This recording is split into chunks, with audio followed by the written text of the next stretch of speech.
Welcome to EIN Hindsight. I'm your host, Day, where we showcase local New Mexico businesses. Today is actually our Lunar New Year episode. And you guys know that Lunar New Year can be traced all the way back to 3,500 years ago. And Lunar New Year falls usually between January 27th to February 28th. And this year, it falls on January 22nd on a Sunday. We have our guest today, a bubble tea owner.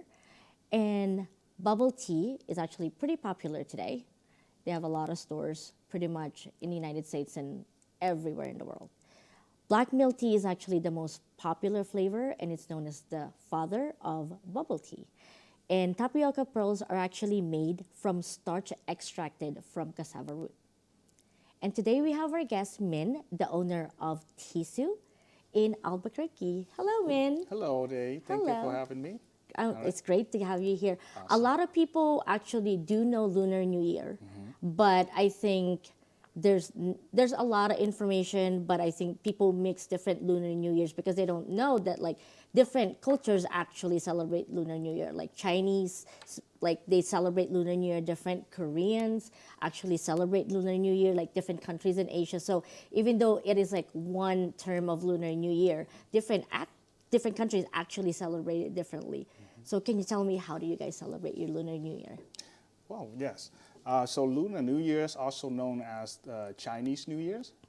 If we say Lunar New Year, most of the people don't know what we're talking about. But if you say Chinese New Year, they know right away is that. But the correct term for that is Lunar New Year, because we go by the lunar calendars instead of the sun calendar, where you have the New Year's, which is a month ago.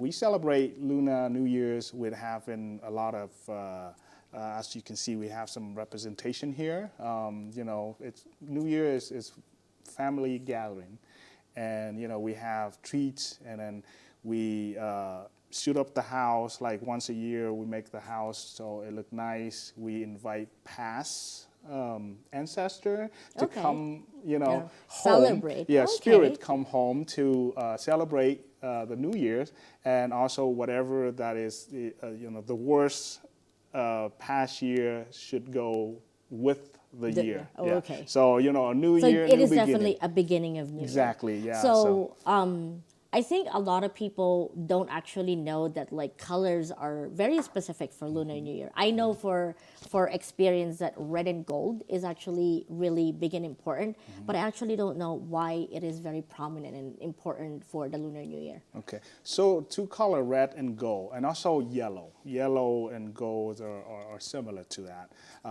Red, it's representing happiness. You see like firecrackers. Lunar New Year, we got to have firecrackers. In most of the country now, they ban firecracker because of the explosive kind of thing. Oh, it's okay. dangerous. But firecrackers, which is loud, bang, and the red color is represent happiness. Okay, gold is prosperity. Okay. So when you see gold, and yellow is more of a happy mix of golds into it. So that's the color representations of a new year. So yes, red and gold. So usually if you celebrate Lunar New Year, you will decorate your houses like in that colors. You will wear that colors to kind of like represent that Lunar New Year, right? Yes, yes. Oh. So, in writing, they have a lot of handwriting that they will write in gold ink into the red paper. Oh, okay. And then you can see, that way they can hang them up on the house for the whole year until the next year comes. So yeah, that's the colors, and also the gold and the red color for it. It's representing. Yeah. So like I think when I go to like Asian stores, like I do notice that like mooncakes are really big. Like what about your culture? Because I see that you brought like a red tin with like different treats. So like what do the treats actually signify for like the Lunar New Year? Why do you guys buy them, and what do they mean? Okay, so mooncake is another item for another event, which is called Autumn Moon Festival. Okay. That's in August. So mid-autumn is when we celebrate the mooncake. So the mooncake, we don't apply the mooncake to the New Year. but we have other like rice cake. The thing about rice cakes nowadays, we don't make them anymore because they're time consuming. We just go to the store and we'll buy it, and then we'll represent that in the house as of a traditional kind of decoration. Okay. But the reason why we have those rice cakes and all that is that it's all about a gathering. Like it take a lot of time, and then to make the rice cake, because you have to actually make the rice, and then you have to put it in the banana leaf, and then you have to cook it for more than 24 hours. Oh wow, I did not know that. Yeah, so we have to cook it in the big jar, and then it's big every time, because you make that to eat about 3 or 4 months after the New Year, not just like Okay, on it's not that just day. for that day. Exactly, Okay. and then you can prolong that really long, and then after the rice is cooked, yeah, it will last a couple of months after the New Year. And then it's all about gathering, and then like Christmas, everybody come together. And then, so New Year is the same thing. New Year, most like people that work far away from home, it's time for them to come back home to enjoy the New Year with their family. So the rice cake is what they call the rice cake, and in a circular, that long, or in a square. Oh, okay. Yeah, but they're doing the same thing. There's like porks in there. There's mung bean. So nowadays they have like bananas in there for the vegetarian kind of thing. Oh, okay. And then they have red bean, all kind of stuff all kind inside. of different flavors. Yes, And yes. A lot of people are also very like they know like the red envelope, but even I don't know what are actually like, I just see them, right? I see them on like TV shows and movies, Yeah. but I don't think I really know the significance of the red envelope. I mean, Yeah. I get like the red is really important. So what is the importance of red envelopes for Lunar New Year? Okay, so the red envelope contain money inside. So it's I could be wrong, but these starting from the Chinese, Vietnamese, we inherit a lot from the Chinese, because back then we live in our culture. It's very dominant by the Chinese culture. Okay. So the money it's in there is represent prosperity. So like every New Year, you give them a red envelope. So you wish them, okay, more prosperity, more money in, less money out. So it doesn't have to be a lot, but it's just a representing, okay, you get money in the beginning of the year. But they has to have money inside. Yes. Oh, yeah. okay. You can't just give it an empty envelope. Well, you can, but it's not nice. Oh, okay. So money or contain a word or a writing, a wishes, to contains inside the wishes. red envelope. Yes. So, and then you probably seen a lot of events where we have like, especially New Year's, and they hand out the red envelope, and also the lion dance, lions. Yes, I love lions and dragon dance. Dragon is the long one, lion is the two persons in there. Yeah. And they celebrate that. They go in from businesses to wish their prosperity. And the lions come with drum, gong, fireworks, so all the loud noise to, swear away the dark spirit or the bad luck spirit. Okay. That's why we have Yeah, like really loud loud, right? noises. Firecracker, drum, gong, and all that.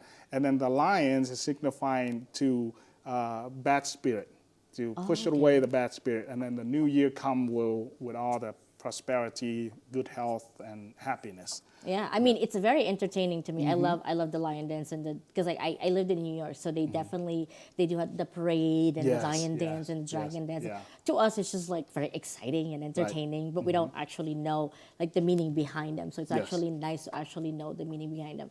I think people are also like they know, but I don't think even I don't know that much. I know like that every New Year corresponds to like a specific animal. Yeah. And I believe this year the Lunar New Year is for rabbits. Yes. And what does the rabbits like kind of like what does it mean? Okay. And why if you are born in the year of the rabbit, what does it mean for you? Because I think that there's also that aspect, right? If you're born in that certain animal and it's your year, what does it mean? Okay. Yeah. So there's 12 zodiac that's Okay. representing, I think, the rotation of the moon. and it's similar to the American zodiac, but American zodiac is like each month, right? Yes. Okay. Now it's each year. So it's another term called Chinese zodiac. And, and so there is a tiger, there is a snake, there is lions, I'm sorry, it's not lions, but dragon. And then there is ox, there is rooster, I can remember more. But in just belief that if you're born into, let's say, a tiger, right, you are more hustling, you're more of very determined, right? So, but to me, I mean, that's just a belief. I don't think it's really into, like, if you're born into a that zodiac, then like a Gemini or a Scorpio, you're like a Scorpio kind of thing. Yeah. So, you know, it's just a belief, and then they just put it out. But it's something to represent, so that way you don't like, it's easy to remember that I'm a dog. Yeah, I'm a dog also. Oh, yeah, so it must be 81. 82. 82, yes, Yeah. okay, 82. Okay, 81 is a rooster. Oh, so okay. yeah, so 82, you know, and then we kind of like in life, when we do all kind of thing and say, yeah, I'm a dog, because that's what the dog do, is we're very friendly, right? Yeah, and I'm very loyal. Exactly. I always tell my friends, very loyal. I'm very, like, that's the thing, is like, I'm extroverted, so like I like having a lot of friends, like dogs do, they like having friends, and I'm very loyal. Yeah. And it's just like, I do the same. It's just like, I like following like the zodiac signs, but like I don't like focus on it. True, like, you know what I mean? I don't want it to lead my life, but it is kind of fun to see, like, oh, you know, I'm a dog, and I'm born in this year, and you know, and I'm an Aries kind of thing. Yeah. So It's you know, it's kind of a spirit kind of thing, but I don't believe that it's totally true. Okay, but it's okay, you know. But it's something that you have in there, you have in common, that okay, I'm a dog, so I'm very loyal and all that. But I'm not sticking to, you know, really a dog. So you know, but yeah, you know, it's just 12 zodiac that they use for the rotations and all that. So yeah, so happened this year. It's a rabbit. And rabbit, and in Vietnamese, it's also, I think it's a cat. oh, that's interesting. So why is it like rabbit is also a cat? Because the belief is also, you know, back in the day when they believe it, and then maybe it's a wrong interpretation from a rabbit, and then over here it's like a cat, and say, but I'm gonna call it a cat. Okay, you call it a rabbit. Okay, that's your culture, you know, that kind of thing. So I don't know which one is right, and then it's just that I growing up knowing it as a cat. And in I believe in the Chinese, then it's a rabbit. Yeah. Oh, okay. The dragons stay. The rest of them stay. Only that. Only the rabbit and the cat. I think that's why, like, it's really interesting to like just lump like the same when you have the term like Lunar New Year, because like people just like really acquainted to like Chinese culture, but like I also just like learn from like living in New York that different cultures, different Asian traditions for Lunar New Year. And it's just people just like believe like, oh, it's all the same because they have the dragon and they have the colors, and it's just like, all 11s are the same, except for that. For this year, that it happened to be, it's a little bit mix between a rabbit and a cat. So you can believe, okay, this year is a cat. And then the other one say, no, it's a rabbit. Well, don't argue with them because they're right and you're also right. So they're not wrong and you're not wrong. So I think the thing that I do love about like different cultures, like the folklore on like, you know, how different cultures have their different kind of like folklore on like how they things like animals and that kind of thing. Because like Americans, I think they're very westernized in a way. So like all their thinking is very, you know, logical, you know, very like most like forwardly, like there's not really a lot of culture, there's not a lot of like, you know, believing in like, you know, the spirits and, you know, how animals came about, that kind of thing. And I think that's the thing that I love about like kind of like the eastern side, is because there is a lot of history, you know, and the fact that like New Year can be traced all the way like 3,500 years ago. That's like so long ago. People were like celebrating it back then, and then now it turned from like that simple tradition to like this like worldwide tradition. Because I think especially on bigger cities, like I said, like when I lived in Denver, when I lived in New York, and even here in Albuquerque, like different different businesses celebrate Lunar New Year. Like Talent has like the lion dance, and then I think I'm going to like the Vietnamese center on Sunday, and you're also doing your thing. Yes. So I think it's also fun to see how like different cultures incorporate their own traditions. Yes. You know, and it's just like it's for me that's like doesn't celebrate that tradition. Yeah. It's still fun. Yeah. You know, for me, it's still cool to see like the colors and the traditions and the culture and Yeah. stuff. Well, you know, United States is a multicultural country, so you get to see a lot of them. You know, Yeah. where other country, I mean, you have to fly, you know, to other country for you to be able to see that. But you know, in United States, I mean, you can during that month of their culture, you can just take a 5-minute drive, and then there you go. You can experience that culture, not fully, you know, because you know, they Americanize kind of thing. Yeah. But you still get a glimpse of, okay, how it goes, what's included, what's involved, and all that stuff, yeah? And then if you know, we want more information, you're more than welcome to ask, you know, the people that involved into that culture, and they're more than happy to explain it to you. So like me, you know, if you don't know any Tết, that's what we call Tết, it's the Lunar New Year in Vietnamese, Tết, T-E-T. So how many days do you guys celebrate Lunar New Year in Vietnam? Usually in Vietnam, it's like more of 15 days. That's a lot. But that's back then. Oh, okay. Now it's like, okay, you got 2 days and that's it. Get back to work, you know? Yeah. And then, you know, they kind of... Modernize it a Yes, little bit, they yeah. have to adapt to the situations. You know, back then, everything is very hard. They work whole year for it, so they have more time to rest. And it's not so busy back then when now it's like you got to pay bills, okay? So you offer 15 days, that's 17 days without pay, that's you know, that's that's a gonna lot. hurt, right? Yeah. So everybody have to be back to business. Now the time, so we got another week until New Year. So right now in Vietnam, it's like very busy. Everybody, Preparing, yes, yeah. preparing, everybody selling, you know, stuff to get everything done. Because like by the 30th, which is Saturday, we call it the 30th, and then the first of the New Year is nobody selling anymore, right? Oh. And then the first, you're not allowed to go to other houses, you know, and you can't. Because on the first, everybody stay where they at. And then if you are like have a good personality, you're okay to enter in somebody's house. Yeah. But they also call that a curse if you're not. Oh, So if something okay. happened to their home or, you know. It's You not, brought them in. Yeah, exactly. Oh, So okay. you brought that bad spirit in the okay. beginning of the The year. year. So yeah, the first of the New Year's, nobody going anywhere because that's what they are afraid of. They don't you gotta want to. you gotta guard your home. You gotta guard. Yes, guard your you house. guard, and then you don't want Bad them to spirits. think that, Yeah. okay, you know, you bring them. You're trying to spirit. bring something in my house. Yes, Oh, but you okay. don't know that, right? Yeah. I got good spirit, but you know, if Yeah. something happened to their house or their families for that year, that we can get accused it for. Yeah, I think it's also good too because like people travel now, right?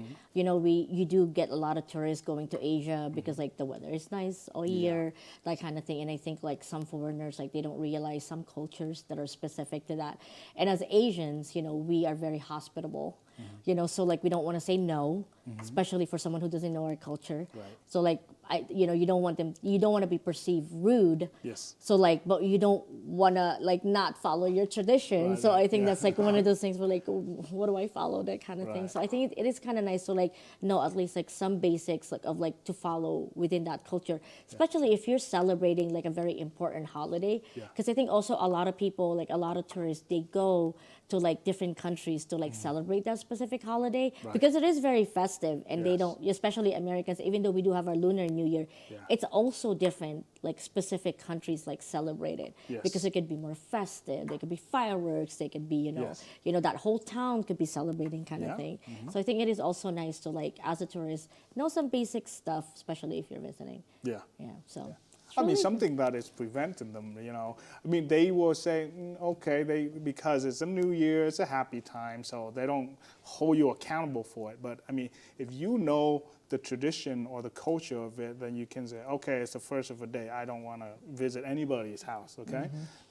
Especially if we bring in good spirit, we don't know about. But if we bring in bad spirit to them, Yeah. or they thought that you bring, well, we get blamed for it. So, Yeah. That's something you don't want to do. Yeah. And also, like, as a bubble tea business owner, TeaSu, I visited your shop.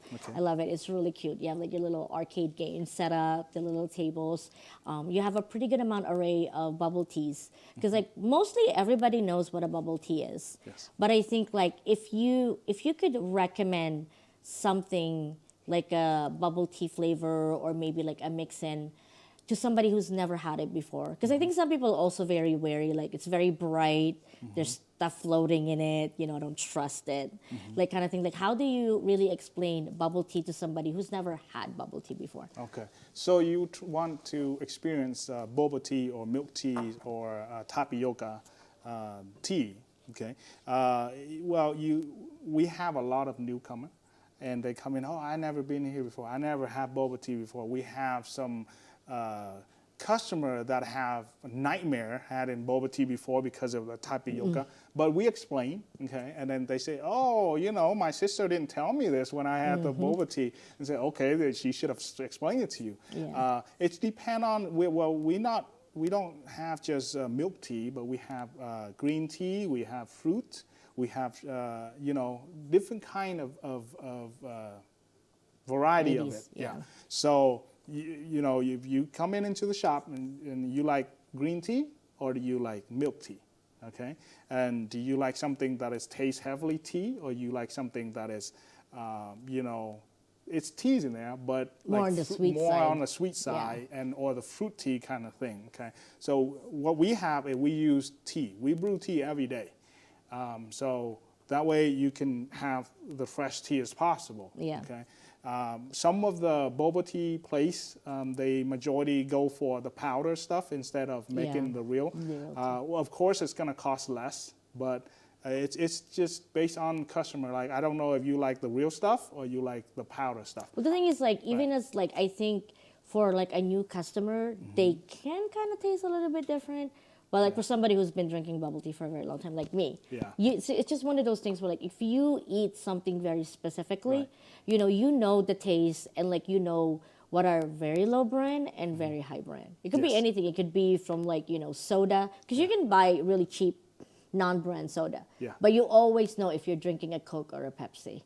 Right. And I think that's the thing about like bubble tea is just that it's definitely more authentic when the tea is blend than the powder. So. Most people don't, but then people that like me who like drinks a lot of it, at least once a week, like you can definitely tell like which ones are definitely authentic and which ones aren't. So, for expert like you come in, you know what you want. Oh yeah. And sometimes then it's good for us to explain, or if you ask questions, say what's in your taro, right? Or what's in your jasmine milk tea. Then we'll let you know what's in it. So, because sometimes they're very lactose tolerant, so we have to discuss and disclose that to the customers. That's what's come inside. And some of them, they drink tea pretty much every day, so they know it's a good stuff or something that, it just gets you by. Okay? And we explain that. And then here, because we're a newcomer, we don't want to cut corner. And that's one thing that if we start to cut corner just to cut costs, and it's going to be a domino effect. The customer won't come back anymore because we can't compete with the franchise, right? So if we're trying to cut corners, then the regular customer will know. They can taste and they can tell the difference. Oh, how come your last week it doesn't taste the same? It's not right? consistent. Exactly. So and then I mean, right? We don't sell a tons of money, but we sell little by little. And if customer don't come in, then that's why we don't want to make anything that is, even myself, like I taste it, it has to be good, right? If it's not good, why am I selling it to customer, right? Yeah, it's the same thing as a chef. It's just like, I always get the jokes because they're just like, oh, you always know, the best place to go. Because it's like, it's one of those things where like, well, I can cook them myself. I can make them myself. So if I'm going to like, use my money to buy something that I can even make myself, I want it to be at least to my standard. Because like I feel like if I'm eating something that is like below my standard, something that I can even cook myself, why am I even buying this product? If I know even I can make it myself. So if I'm gonna spend my money, I want it to be at least up to my standard. So I tell them it's just like the reason why I choose these specific places to recommend is because I believe in it. It's the place that I go to when I'm lazy and I don't want to cook. So, and if I do eat something, I want it to be delicious. I want it to be to my standard. Yes. And I think that's why, like, I mean, I'm not saying that I'm not knocking franchises because they are very good. Like, it's very consistent. It doesn't matter what country you go to; they do taste the same. Yeah. But they do cut corners. Yeah. Because they, you know, they're turning in too high, like too high up. Like, you know, they have too many people. Yeah. Right, and then they also want to make it as much as they can Yes. for as little as they can. Yes. Right. So, and I think that's why, like, I always tell people, you know, you have to try, like, especially with bubble tea. I have like different specific bubble tea for specific different bubble places. But like I've curated that for years. You know, it's just like I have like my specific drink in specific places because I know this is the perfect formula for me for bubble tea. Right. And then you actually brought a couple of bubble teas for us. Like, can you tell like what they are, what the flavors are? Like they look so cool. Like they're just so pretty. So from over here, all the way, this one, that one is our most popular. It's like top of the line, top seller. That's our taro milk tea. There's no tea in it. Taro milk with the letter T instead of tea because there's no milk in it. There's no teas in it. I'm sorry. It's all with we cook with the real taro root, okay, and then we blend it, and then we blend with coconut milk. And on the bottom is the lychee jelly, and that's it's like tapioca, but more on the fruit side instead of making the start. Okay. The one next to it is the second most is Thai tea, and Thai tea is a little bit different than other teas. They have a lot of spice in it, so you taste a little bit different than traditional like oolong tea or jasmine tea or black tea. Okay, those are just bitter and just tea taste. This is more of a spicier. I have no idea what's the ingredients in there, but it's very addicting. So the next one over, this yellow one, and then of course we have boba on the bottom. The next one over and is our upcoming. We call it OM fruit tea. Fruit so tea, OM fruit tea is orange mango fruit tea. It's not on our menu yet, but it's really really good. So we mix it with the mango concentrate, and we blend it with real orange. So we chop the orange, and then we put all the peels, all the orange peels, and then we blend it up. And so the peel and the orange make it so fresh. It's really fresh. I mean, it's not only good, it doesn't also look good, but it's good for you because it's winter. You need all that vitamin C. Yes, you yes, know? Yeah. We're trying to push out as much as fruit teas and all that stuff. So, because we know when you walk into a boba tea shop, all you see is sugar. But you know, if any way that you don't eliminate sugar, but you add more, you know, vitamin to it, so it kind of like balance out, so that way you don't have a tons of sugar, but you still have a, you know, it's a good healthy drink. Yeah, I think that's also there's a misconception that like, I mean, I know for me personally, I do choose the sweeter more tea because I'm not a tea person, and I feel like as an Asian, I'm betraying my culture. But like, I do love more like the taro milk tea. But I think people just like think like, oh, bubble tea is just nothing but sugar. Yeah. You know, there's like, that's it. And I think they don't know like how many different choices you can actually have for bubble tea. Like they just lump sum everything that they see on TV and the movies and stuff. Of course, they're gonna put like the most colorful, most unhealthiest thing because like that's what kids like.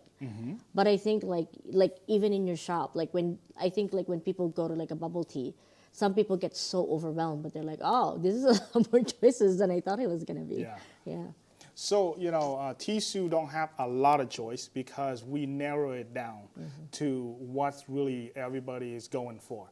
And, you know, when you come into our shop, our menu is not like 3 pages long. It's, you know, I mean, you can literally count them. It's just that we want to sell what is everybody's into, right? Everybody's, and then like one drink, you make like 3 other drinks. So that's why our menu is a little shorter than the rest. So the next one over, we haven't introduced this one yet. So this one here is a jasmine milk tea. That's our most popular. So it's just people coming in and they just really like our jasmine milk tea, and it's also non-dairy. And we use jasmine tea with non-dairy creamer. Oh, okay. Okay. And the reason why, for feedback from customer that they love our jasmine is there's more tea than the creamer in it.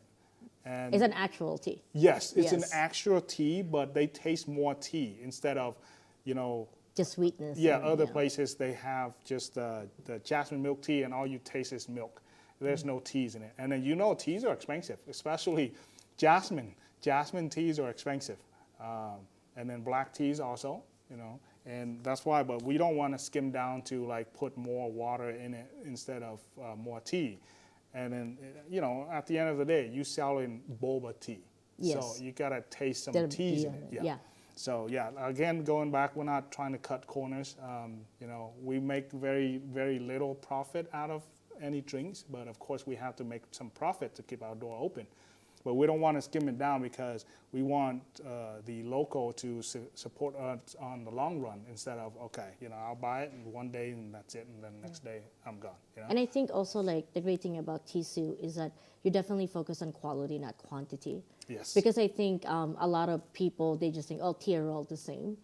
But like, it does not. Yeah. Like the problem is like, people try a specific tea and they're like, oh, I hate jasmine tea. And I'm Yeah. like, have you ever tried like a real legit jasmine tea? True. Because like all they like taste are like this bitterness, or like they either don't steep it the right time, the right way, or like, they buy the really, really cheap jasmine tea. And it, like I said, it's like soda. Yes. You can get a cola or you can get a Coke, and there is a big difference in between. Yes. So the quality is definitely like important, because people just think like, oh, it's just bubble tea, but like it gets addictive, and like I'm addicted to it. Yeah. So like if I'm gonna be addicted to something, it better be good quality. Yeah. Yeah. So we're really proud of our taro milk tea, even though it costs more than it used to be. A box of taro, that's $140. Wow. Yes. So we use the real root taro we steamed it with pandan leaf, so you get the sense of the pandan leaf, and then we blend it, and then it's pretty much organic stuff, And then the taste is way different than the one that you usually have from other shop where they just put milk and then they add a scoop of powder and then put it in the blender and there you go. Yeah. So, and then we're very proud that we are the one who offering something that is more, healthy on the side instead of just use. Of course, powder, it never expire. You can keep it as long, but the taro, you have to use it within a week. Because after you cook them, you turn into paste, and then that sit in the refrigerator. If you don't use it, then it will go bad. Anything fresh Yes, products is exactly. always going to have an expiration It's really date. hard to keep. And also our red bean milk tea, we also cook it from the red bean, the real bean, not the canned one. And it's like, I could tell, Yes. because like I'm obsessed with, it's like my obsession is like, if I see red bean milk tea on the menu, Yeah. I'm just like, is it really red bean? Because I gotta try Yeah, it. you're right. And then Is I it real tried red it, and I bean? told Yeah. my husband, and she's like, okay, this is legit red bean. I'm Yeah. coming back in here, because like I said, it's just like most people, they just do like a regular, just like tea, and then they just put red bean, and it's like red bean tea, and I'm like, it's not the same, Yeah. So our red bean milk tea with the tea, not tea. We don't put teas in there, and more of coconut milk and real red bean, so that way you can taste all the red bean. Because if you put with teas in it, it's kind of dilute a little bit, and it take the kick out of the red bean. Unless you put red bean powder in there, where it's enhanced the red bean, but we don't do that. So we just do really, really fresh red bean for you. We cook, and then we blend it, and the same thing we did with the taro. So the red bean is a real red bean. There's no powders in it. There's no artificial for you to really taste. You can get all the smell, but when you taste it, you can tell the difference between the powder one and The then the real authenticity, one. yeah. Yes, yeah. And like, you have a bubble tea business for a while now. What would you recommend or give advice to someone who also loves bubble tea and would like to have business? Like, if you could advise someone or like take them to steps that would actually make it like not easier but like better, because I know like every business owner, because I've also been starting my own business, and there is a lot of complications, and I do feel like sometimes like even though there's a lot of information online, then you have to like figure out what information actually works for you. Yes. Right? Okay. And I think that's why like I wanted the show to be locally for New Mexico, for people that live in New Mexico to actually start whatever business they're in. So for a local bubble tea business, what would you recommend? Okay. Every startup it's a headache because it's involved a lot of things. It's involved the rule, the regulation, the financial size of it. How did you do this? How did you do that? So our shop is open in September 2019, but we were starting at April, like the April of that year. And we run into so much complication with the LLC, how to make it work, and then with the landlord, and then you work with the contractor, because you found a place, then you have to work with the landlord to make sure you get the key, and it's not so simple. They don't just hand you a key, okay? You have to prove that you'll be able to sustain with the lease, because they don't want you to come in 3 months and then you out of money and then you're gone. Of course, they're going to take you out to court and say, hey, you breached the lease and all that stuff. But they don't want that. You don't want that either, right? But if you can't afford it, then they can't really. I mean, they'll make you pay, but But yes, so the advice is that when you found a place that you want to start up, okay, and then you're gonna lease that place, don't do it yourself. Don't go and talk to the landlord and say, hey, I want to lease that. Okay, you want it? Find a realtor. With any realtor, it's good if you found a commercial one, because they know in and out of commercial, the law, and then the rule, and then it doesn't cost you any money. Okay, because the landlord will pay for that realtor, your realtor. Okay. And so don't just stick your neck out and trying to fight with the landlord. That's not good. Okay, he will be in between that say, hey, the landlord say this, you agree. If you don't agree, we'll go back to negotiate again. And then the lease is the landlord who gonna pay for your realtor, not you. You don't pay them anything. That's a really great advice. Yes.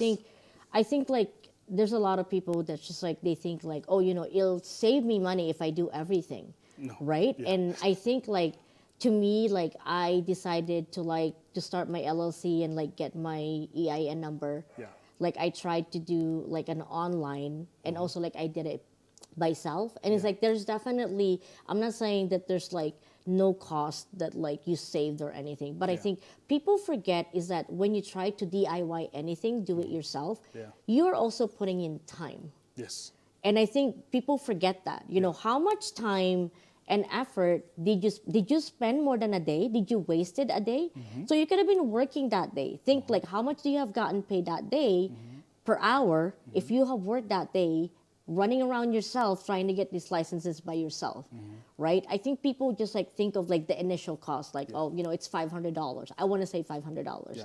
But are you really saving $500 by taking 2 days off? Yes. You know what I mean? And I think that's why like when they think it's just like, well, if I lease it on my own, it's got to be cheaper. Why would I get a realtor? I'm not trying to buy a house. Yeah. Right? No, realtor is not only buying a house. Realtor also work to get you a lease. Now, the thing about with the realtor is that you have a time, right? So like if you don't like something when the landlord kicking at you, then you tell the realtor would do that. It's like a middleman. Yeah. But see, if you talk straight to them, they can tell that they got you hooked. Okay, so don't be that. You look desperate. Exactly. Yeah. So don't. It's the best advice is to get a realtor, because the realtor can't sign the lease for you, okay, unless you agree. So you going back here and then back and there and back here and back there, and he know his stuff or she know their stuff. So you're not entitled. And then with my realtor when we set up TeaSu is that okay, I hire you even though I didn't pay him to represent me to get the lease, right, to my best benefit. Okay, So he'll read like 10 pages to make sure that I don't get You're into not a fine print. You're not Yes. signing a contract like because Exactly. they do. They try to like sneak in Exactly. that little Yes, random yes, small yes. print that like you can't even read. So if you deal with a local landlord, they're probably not like 20, 30 pages of contract, but if you deal with a giant corporation, they have a farm of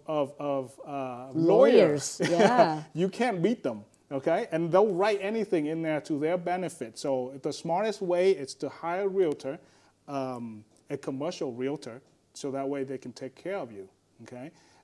Again, on the size of trying to save money, of course, you spent 2 days trying to put your times out trying to get that. But if you can hire somebody, if you have the money to hire somebody, let's say $500 to do that stuff for you, and then you can do more important stuff, do that. Okay, that $500 you can put it into it's the tax deductible when you file taxes on your startup. So you can claim that $500 as a startup when you file your taxes. So you can decide between is it worth it for you or is it not. Okay, but if you don't have that $500, I know starting up a business is really, really, like you started it, you thought of 40,000, but like halfway, it's like 40,000 is gone. Yeah. Okay, so take very considerations that of what else that need to be covered, or can you do it yourself? Now, if you do it yourself, is it sufficient, right? If you do it yourself, are you gonna save, right? Yeah. Of course, you save $500, but what if something that you miss, that's gonna end up cost you in the long run? Okay, so you can talk to previous owner, see how, and I think if you don't start off the same business that they do, they're more than welcome to share you all the things that you shouldn't do or you should do. Okay? And I think that's why like one of the things that I wanted to do the show is just like I might not be able to give them all the information for that specific business, but I know like every single business has their own advice, right? To at least like start, because like there's always that expectations and reality kind of thing, like I'm gonna have my own business and I'm gonna own it in like 6 months, and it's like it's not very realistic. I think so. We're saying every business you start up and you think that you can make profit right away. I think that's it's doable, but like 1%, right? It's tough. When you start it, you don't expect it to get paid back right away. It's a business. It's a long run. You don't just do it and then the next day you're gone. Okay? Yeah. And it will take. And then I asked with a lot of business owner, and then you don't get paid back like 2 or 3 years later. Yeah. Okay.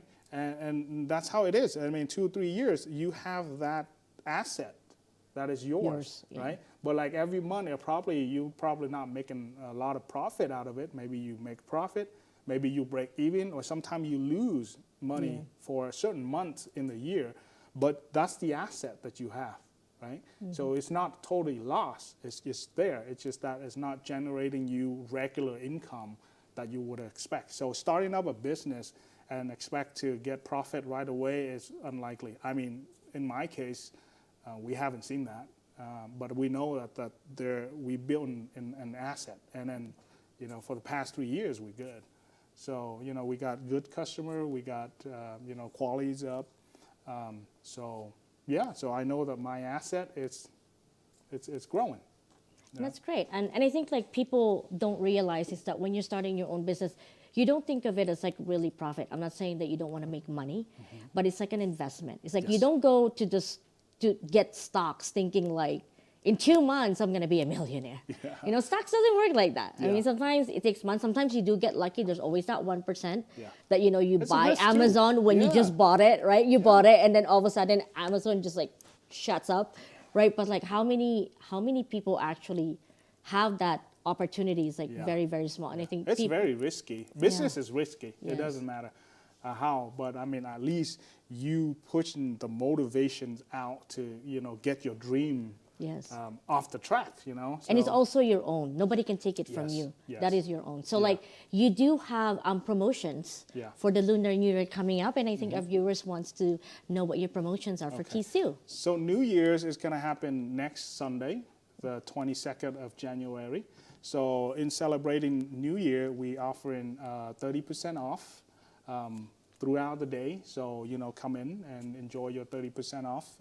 And we also have a lion dance that we'll perform to celebrate New Year's, as I explained earlier, at 4 o'clock. So okay. come in a little bit early, you're invited. Get a seat, yeah. Yeah, come in a little bit early, grab a drinks, and then 4 o'clock we will have a lion dance. So that's what I usually do every New Year's for the past, I don't know, since '97.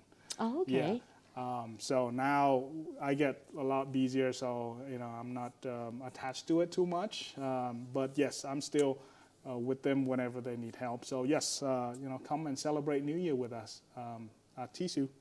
And also, TeaSu also doesn't just, they only not just have bubble tea, but you guys also have shaved ice. Yes, shaved which ice. is like a lot of people actually don't know about Yeah. much. Like some people are very aware of it, but like they think of us like as a snow cone, but it's Yeah. like, no, snow cone is like very, very inferior. Okay. So shaved ice is what we're specialists in. And I believe that throughout the whole state of New Mexico, nobody offer the Korean shaved ice that we offer. It's very fine snow. Think of cotton candy, but ice.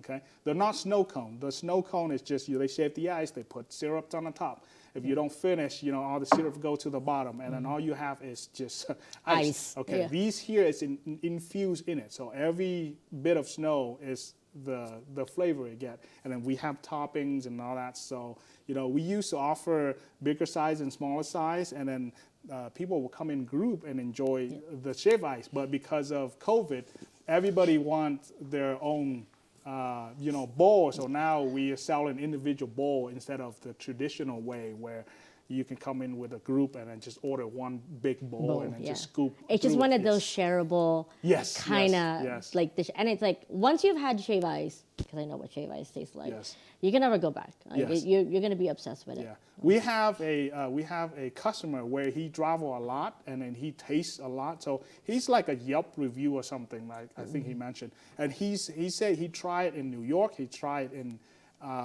Korea, and he tried us because like he looked it up and he was like blown away because like who offered Korean shaved ice in New Mexico? Yeah. Okay. So he came in with his friend and they tried. They give us input of what they like and what they don't like, and they say, we're there. We're into the part of I mean, if you like Korean shaved ice, you don't have to go to Korea to get the shaved ice. We have pretty much similar to it. So that's a good thing, I think. Yeah, right? I think so too. Because like I said, it's like I've had Korean shave ice in Korea. I have it in Korea a couple times. I've had it in New York. And it's like, it's not just perfect for the summer because like I'm from the Philippines, so like I do like ice cream even in winter. I think I'm just used to it. It's not because it doesn't matter what the weather is. It's just I just like eating cold stuff. Right. And I think like people do need to definitely try shave ice because I think everybody knows bubble tea, but not everybody knows about shave ice. I think in bigger cities they are more popular. So there's a lot of boba tea shops now that's popping up because it's so popular. But we know that we can't really compete with the franchise because they have more money, they have more exposure. So we have to do something that is unique, that is different, and that's when we said it back in 2019. And we say we don't just sell boba tea. But we can have shaved ice, and it's a learning curve, and then we get a lot of customer to adapt to what we offering, because when you say shaved ice, everybody think of snow cone. Yeah. But we say Big no, mistake. we're not snow cone. So there's two different things here, because we do shave the ice, anything that is liquid that is cold is ice, but it's very fine and it's never frozen. So just to let you know, it's never frozen. So snow cone, they have to froze the ice to be able to shave. Here, it's from liquid until you eat, it's never frozen. Yeah. Well, thank you so much for You're coming, welcome. You're teaching us about like Lunar New Year and bubble tea, and also like starting your own bubble tea business. Yeah. I do recommend everybody to go ahead and come on next Sunday and see the lion dance, have some bubble tea, have some shave ice, and enjoy the Lunar New Year in TeaSu here in Albuquerque. I am your host, Day, for In Hindsight, and I'll see you guys for the next episode.